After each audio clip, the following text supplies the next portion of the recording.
តោះអ្នកទាំងអស់គ្នាមករ៉េត outfit បន្តសម្បុកគឺជាបេក្ខភាពរបស់កម្មវិធី Rapper Fighter Season 2 ដូចគ្នាហើយគាត់ក៏បានមក support ខាង CC ជាមួយនឹង Jacket អញ្ចឹងអ្នកទាំងអស់គ្នាមើលតើ fit ជាមួយគាត់អត់ហើយទៅមើលការ performance របស់គាត់ទាំងអស់គ្នាខ្ញុំមកពីដែនដីកណ្ដាលនៃទឹកដីខ្មែរត្រចចូលដីក្នុងលិពុកម៉ៃឃើញតែគេដឹងថាមិនអល់ឡើយជាបញ្ចពណ៌មានជើងចូលជាស្រុកហ្វាយ The way I walk my speak ខ្លះគឺស្ទុកដាច់ទឹកដាច់បាយម៉ែប្រែ5ថប់តុនខ្វាយទឹកភ្លៀងមិនសមទេកូនមានម្ដាយបរិយមិនដឹងសៀតតិចខ្ញុំមិនយកទៅជួទៅយកទៅលេងសៀតគេថាខ្ញុំនេះអន់គេមិនចុះខ្លួនគេអីឡើយមកចង់ប៉ះក៏ត្រូវរលា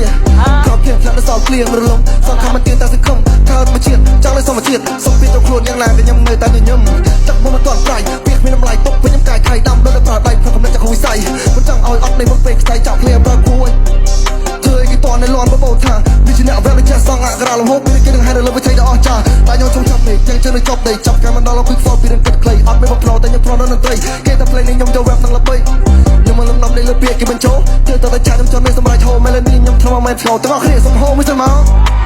សម័យនេះគ្រឿងឆ្ងាញ់ស្លាញ់លោឲ្យកូនស្គមគេត្រូវបើយើងក្រមានតែពាក្យថាមិនកើតទេ no more គេមិនຕົកចិត្តទៅពេលដងស្មោះសរពេលខ្លះគិតតែលោកពេលគេចង់បលេងអនាគតមកខ្លួននេះថានេះជាការបន្តគួយសតតែព្រេក្នុងបន្ទង់មួយដែលបាត់ចិត្តនៅខាងនេះវិជានេះមកបាត់នេះមិនចិត្តតែបើសម្រាប់បានជ័យបើសិនតែខ្លួនជឿជឿតែមិនមាននៃប្រឹងរំរាជាពិធីគេមិនឲ្យតម្លៃវាយជាដៃប្រាក់ភ្លេងខ្ញុំបលេងផ្លែទៅសំលៀងគឺទំនុកជ្រៀងប្រាប់គេតែខ្ញុំថយខ្ញុំមិនឈប់ទេតើខ្ញុំថរលត់ដូចថ្ងៃយកស្ទង់គុណចាំមានថ្ងៃមួយថ្ងៃដែលខ្ញុំរីកចម្រើនសមត្ថភាពខ្ញុំនៅការជិះកំណត់ចិត្តខ្ញុំមានអ្នកពេលដែលកាន់តែយកឆ្ងាយឡើងកំដៅសន្តិឆេះទៅយកវាបានមកនៅខាងបាត់ពីដៃខំមិនសំងំលុប